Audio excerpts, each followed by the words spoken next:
Hello friends, very welcome to RR daily current affairs. पेश है आपके लिए 13 और 14 मई 2020 से related most important current affairs और उनसे जुड़े कुछ इंपॉर्टेंट फैक्ट। इस वीडियो की पीडीएफ आप डिस्क्रिप्शन से डायरेक्ट डाउनलोड कर सकते हैं। यदि आप पहली बार इस चैनल पर विजिट कर रहे हैं तो आपसे रिक्वेस्ट है कि इसे सब्सक्राइब कर लीजिए और साथ ही जो बेल आइकन है उसे प्रेस कर दीजिए ताकि जब भी लेटेस्ट करंट अफेयर्स की वीडियो अपलोड हो तो सबसे पहले नोटिफिकेशन पहुंचे आपके पास। तो चलिए शुरू करते हैं। फर्स्ट क्वेश्चन है, हाल ही में सीबीएसई के नए अध्यक्ष बने हैं। तो आंसर है मनोज आहूजा। ओडिशा कैडर के आईएएस अधिकारी मनोज आहूजा को केंद्रीय माध्यमिक शिक्षा बोर्ड यानी कि CBSE central board of secondary education का नया अध्यक्ष नियुक्त किया गया है। वर्तमान में वे लाल बहादुर शास्त्री राष्ट्रीय प्रशासन अकादमी कार्मिक और प्रशिक्षण विभाग में विशेष निदेशक के पद पर कार्यरत है। वह सीबीएसई में वर्तमान अध्यक्ष अनीता करवाल का स्थान लेंगे। अब बात करते हैं सीबीएसई की। तो इसकी स्थापना हुई थी 1962 में। इसका मुख्यालय है नई दिल्ली में और इसके अध्यक्ष है मनोज आहूजा। नेक्स्ट क्वेश्चन है, हाल ही में भारत में होने वाला फीफा अंडर 17 महिला विश्व कप कब तक के लिए स्थगित कर दिया गया है? तो आंसर है 2021। भारत में आयोजित होने वाले फीफा अंडर 17 महिला विश्व कप 2020 को कोरोना वायरस महामारी के चलते अगले साल यानी 2021 तक के लिए स्थगित कर दिया गया है। फीफा कॉन्फेडरेशन के कोविड-19 वर्किंग ग्रुप ने अब अंडर 17 महिला विश्व कप को 17 फरवरी से 7 मार्च 2021 तक के बीच भारत में आयोजित करने का निर्णय लिया है। अब बात कर ली जाए फीफा के बारे में, तो इसका फुल फॉर्म होता है international federation of association football. इसकी स्थापना हुई थी 1904 में। मुख्यालय है ज्यूरिख स्विट्जरलैंड में और इसके अध्यक्ष है गियानी इन्फेंटिनो। नेक्स्ट क्वेश्चन है, हाल ही में किस देश ने FIDE chess.com online nations cup जीत लिया है? तो आंसर है चीन। चीन की टीम द्वारा अमेरिका के खिलाफ खेले गए FIDE chess.com online nations cup संस्करण में जीत दर्ज की गई है। इसमें कुल 6 टीमों ने हिस्सा लिया था और भारत इसमें 5वें स्थान पर रहा है। अब बात करते हैं फिडे की। तो ये चेस की नियामकीय संस्था है। इसका फुल फॉर्म होता है इंटरनेशनल चेस फेडरेशन या वर्ल्ड चेस फेडरेशन। इसकी स्थापना हुई थी 1924 में। इसका मुख्यालय है लॉजेन स्विट्जरलैंड में और इसके अध्यक्ष है आर्केडी ड्वॉरकोविच।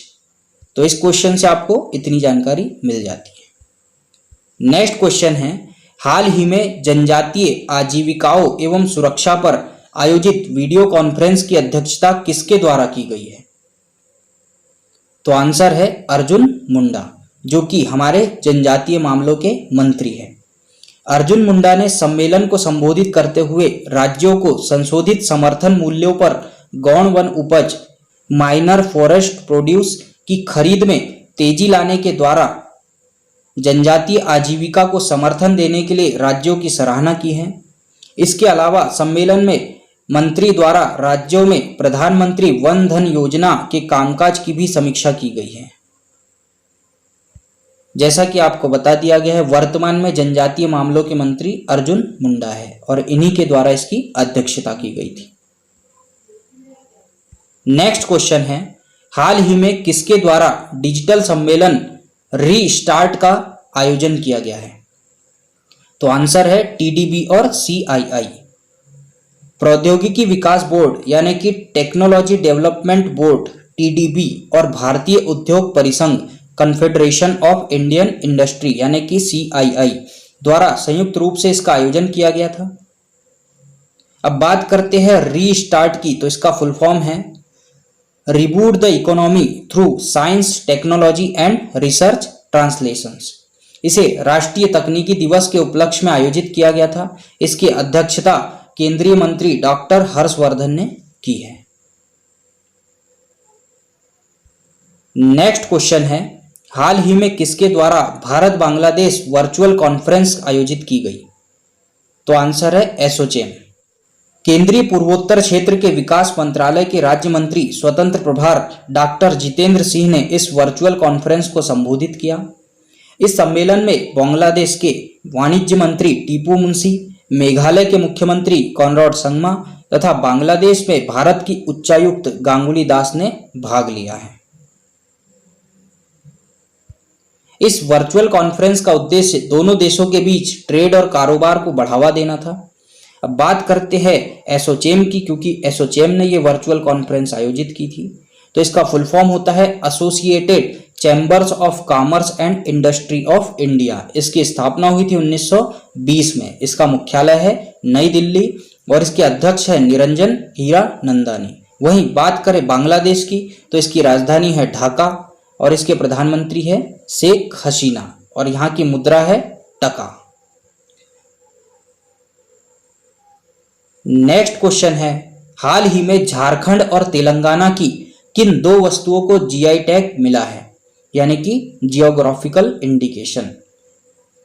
तो आंसर है सोहराई खोवर पेंटिंग जो कि झारखंड से और तेलिया रुमाल जो कि तेलंगाना से है।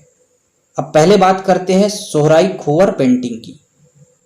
तो झारखंड की स्थानीय आदिवासी महिलाओं द्वारा सोहराई खोवर पेंटिंग बनाई जाती है जो एक पारंपरिक और अनुष्ठानिक भित्ति चित्रकला है। अब झारखंड की बात करें तो इसकी राजधानी है रांची, मुख्यमंत्री है हेमंत सोरेन और राज्यपाल है द्रौपदी मुर्मू। वहीं बात करते हैं तेलिया रुमाल की। तो तेलिया रुमाल बनाने के लिए कपड़े में कॉटन लूम के साथ जटिल हस्तशिल्प का काम शामिल है जो केवल पारंपरिक हथकरघा प्रक्रिया का उपयोग करके बनाया जा सकता है और किसी अन्य यांत्रिक साधनों द्वारा नहीं। अब चूंकि ये तेलंगाना से है तो आपको पता होना चाहिए तेलंगाना की राजधानी है हैदराबाद, मुख्यमंत्री है के चंद्रशेखर राव और राज्यपाल है तमिलिसाई सुंदरराजन। अब बात जीआई टैग की आई है तो आपको पता होना चाहिए कि गोरखपुर के टेराकोटा को और मणिपुर के काले चावल को हाल ही में जीआई टैग प्रदान किया गया है। इसके अलावा कश्मीरी केसर को भी जीआई टैग प्रदान किया गया है। नेक्स्ट क्वेश्चन है, हाल ही में किस प्रसिद्ध अमेरिकी कॉमेडियन का निधन हो गया है। तो आंसर है जेरी स्टिलर। उन्हें टीवी के सीनफील्ड में जॉन कॉन्स्टेजा के पिताजी की अपनी अहम भूमिका के लिए जाना जाता है, जिसके लिए उन्हें 1997 में एमी अवार्ड्स के लिए भी नॉमिनेट किया गया था। उन्हें वर्ष 2007 में पत्नी मीरा के साथ हॉलीवुड वॉक ऑफ फेम में स्टार जोड़ी के तौर पर शामिल किया गया था। अब यहाँ और दो इंपॉर्टेंट क्वेश्चन हैं, क्योंकि निधन की बात आई है तो आपको बता दें दो और प्रसिद्ध हस्तियों का निधन हुआ है। भारत के पूर्व राष्ट्रीय table tennis champion Manpreet Singh Walia का हाल ही में निधन हो गया है। वे 1989 में हैदराबाद में हुए पुरुष सिंगल फाइनल में एस श्रीराम को हराकर राष्ट्रीय चैंपियन बने थे। यह है पिक्चर में मनमीत सिंह वालिया। उन्होंने 1980 में एशियाई चैंपियनशिप में पदार्पण करने के बाद कई अंतर्राष्ट्रीय कार्यक्रमों में भारत का प्रतिनिधित्व भी किया था।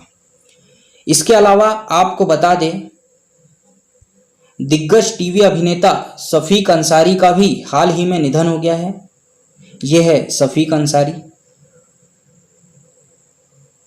वे सबसे ज्यादा टीवी कार्यक्रम क्राइम पेट्रोल में निभाए गए अपने किरदारों के लिए प्रसिद्ध है। वे 2008 से cine and TV artist association CINTAA के सदस्य थे। वे अभिनेता होने के अलावा पटकथा लेखक और एक सहायक निर्देशक भी थे। उन्होंने फेमस पिक्चर बागबान की पटकथा लिखने में भी अपना सहयोग दिया था। नेक्स्ट क्वेश्चन है, किस शहर में होम डिलीवरी के लिए डिजिटल भुगतान अनिवार्य कर दिया गया है। तो आंसर है अहमदाबाद। राज्य सरकार द्वारा यह कदम करेंसी नोट के माध्यम से फैलने वाले कोविड-19 को रोकने के लिए उठाया गया है। इस प्रकार अब अहमदाबाद में ग्राहकों के लिए कैश ऑन डिलीवरी यानी कि COD विकल्प उपलब्ध नहीं होगा। आपको पता होना चाहिए कि अहमदाबाद में बहुत ज़्यादा असर है कोरोना महामारी का। बात करते हैं गुजरात की तो इसकी राजधानी है गांधीनगर, मुख्यमंत्री है विजय रूपाणी और राज्यपाल है आचार्य देवव्रत। आपको बता दें कि सबसे लंबी तट रेखा वाला राज्य गुजरात ही है और ये क्वेश्चन कई बार रिपीट हो चुका है, इसलिए आप लोग याद रखेंगे। नेक्स्ट क्वेश्चन है, हाल ही में किस फ्रेंच साइकिलिस्ट पर यूसीआई ने 4 साल का प्रतिबंध लगा दिया गया है? तो आंसर है Remy Di Gregorio. International cycling union UCI द्वारा French cyclist Remy Di Gregorio पर प्रतिबंधित ब्लड बूस्टिंग हार्मोन यानी कि ईपीओ एरिथ्रोपोएटिन का सेवन करने के लिए यह प्रतिबंध लगा दिया गया है। अब बात करते हैं इंटरनेशनल साइकिलिंग यूनियन की, तो इसका मुख्यालय है आइगल स्विट्जरलैंड में और इसके अध्यक्ष है डेविड लेपर्टिएंट। आपको बता दें कि हाल ही में डिस्कस थ्रोअर महिला खिलाड़ी संदीप कुमारी पर भी 3 साल के लिए प्रतिबंध लगा दिया गया है। वे डोप टेस्ट में पॉजिटिव पाई गई थी। लास्ट क्वेश्चन है, हाल ही में अंतर्राष्ट्रीय नर्स दिवस कब मनाया गया है? तो आंसर है 12 मई को। अंतर्राष्ट्रीय नर्स दिवस हर साल 12 मई को दुनिया भर में मनाया जाता है। यह दिन फ्लोरेंस नाइटिंगेल की जयंती के उपलक्ष्य में प्रतिवर्ष मनाया जाता है। उन्हें लेडी विद द लैम्प के नाम से भी जाना जाता था। उन्हें मॉडर्न नर्सिंग का जनक भी कहा जाता है, जो एक ब्रिटिश समाज सुधारक और सांख्यिकीविद भी थी। अब इसकी थीम मोस्ट इंपॉर्टेंट है, इसलिए इस वर्ष 2020 के लिए अंतर्राष्ट्रीय नर्स दिवस की थीम है nursing the world to health. आपको बता दें कि विश्व स्वास्थ्य संगठन WHO ने वर्ष 2020 को नर्स और मिडवाइफ के अंतर्राष्ट्रीय वर्ष के रूप में घोषित किया है। अब बात करते हैं WHO की, तो इसका फुल फॉर्म होता है वर्ल्ड हेल्थ ऑर्गेनाइजेशन यानी कि विश्व स्वास्थ्य संगठन। इसकी स्थापना हुई थी 1948 में। इसका मुख्यालय है जेनेवा स्विट्जरलैंड में और इसके प्रमुख है टेड्रोस अधानो। तो इस क्वेश्चन से आपको इतनी जानकारी मिलती है। तो ये था आज की करंट अफेयर्स का वीडियो। आई होप आपको ये वीडियो पसंद आया होगा। अब आप लोगों के लिए कल के वीडियो का आंसर। कल का क्वेश्चन था, हाल ही में मदर्स डे कब मनाया गया है? तो करेक्ट आंसर है 10 मई। अब आप लोगों के लिए आज का क्वेश्चन है, हाल ही में राष्ट्रीय टेक्नोलॉजी दिवस कब मनाया गया है? ऑप्शन है 9, 10, 11 मई या इनमें से कोई नहीं। आप अपना आंसर कमेंट बॉक्स में दे सकते हैं। यदि आपको ये वीडियो पसंद आया तो इसे लाइक कीजिए, शेयर कीजिए और चैनल को सब्सक्राइब जरूर कीजिए और साथ ही जो बेल आइकन है उसे प्रेस कर दीजिए ताकि जब भी लेटेस्ट वीडियो अपलोड हो तो सबसे पहले नोटिफिकेशन पहुंचे आपके पास। तो मिलते हैं नेक्स्ट वीडियो में, तब तक के लिए पढ़ते रहिए और आगे बढ़ते रहिए। Thank you very much.